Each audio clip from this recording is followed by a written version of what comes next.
তো এবার চলে আসলাম ইউসিএল নকআউট পর্বের রাউন্ড অফ 16-এর ম্যাচগুলোর প্রেডিকশন নিয়ে।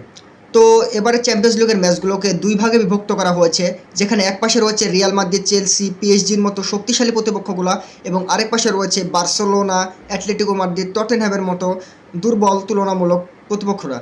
তো শুরু করা যাক প্রেডিকশন। যদিও এটা আমার পার্সোনাল মতামত, এখানে অনেকগুলো ম্যাচের সাথে সেগুলো মিলবে না। তো প্রথম ম্যাচ নিয়ে শুরু করা যাক। প্রথম ম্যাচ পিএসজি বনাম চেলসি।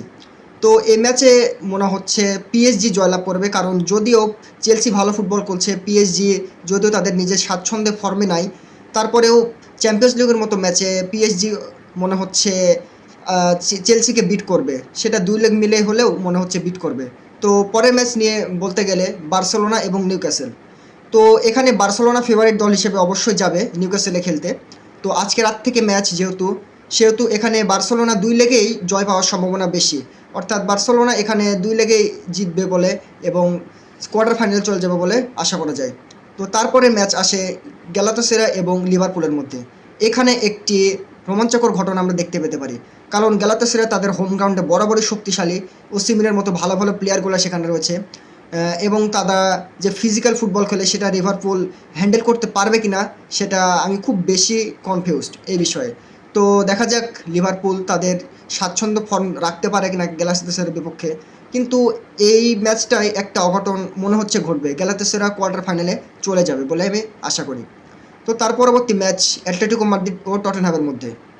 তো এখানে দুইটা দলই খুব বেশি যে ডিফারেন্ট, যে শক্তিতে কম বেশি সেটা না, কিন্তু বর্তমান পারফর্মের উপরে ভিত্তি করে টটেনহ্যাম অনেক বেশি পিছিয়ে আছে। কারণ তারা চ্যাম্পিয়ন্স লিগ বাদ দিলে, চ্যাম্পিয়ন্স লিগে যদিও টপ 8-এ কোয়ালিফাই করছিল, কিন্তু তারা প্রিমিয়ার লিগে রেলিগেশন জোনের খুব কাছাকাছি।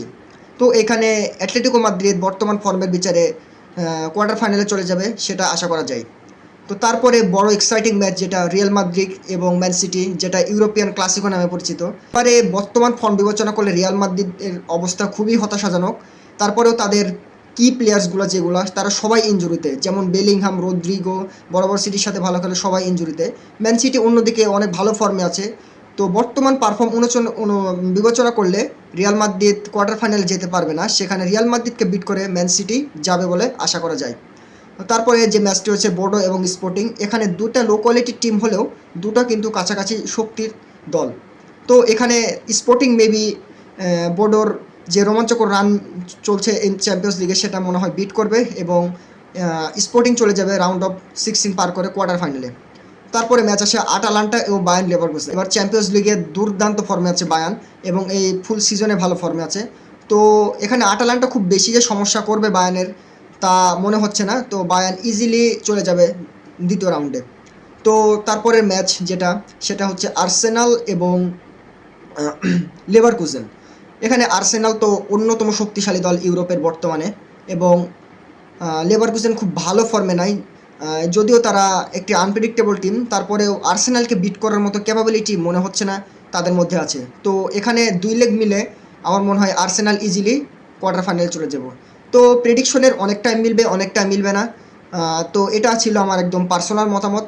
প্রেডিকশন আপনারা দিয়ে যান আপনাদের মতো, দেখা যাক পরবর্তী রাউন্ডগুলোটা কেমন হয় খেলা।